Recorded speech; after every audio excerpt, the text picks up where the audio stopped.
Güherni bizdek tümirchilik tunib bulanmıdık. Güher tunitkan ağinimizge bedük sattık. Hep ketdi buna. Hazır toyun bunun üzüde silavattık. Silavatkan boğan bilen lekin avazın yeni bir ağlavatmız motorunki. Tırsidey kayda otattı. Oy, may kalmadı mı bunun da?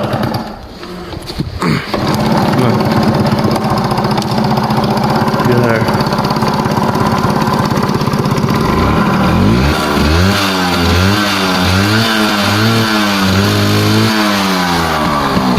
Şu motorun tütünüge sizi kulap kalan yakın yurukla gep kılsanlar motorunu arayet ve geçsek bıttı. Bırılıdan da bir işleyken motorun tütünü sizi kulap kalan işte. 80 neçinin motosu selip gitti.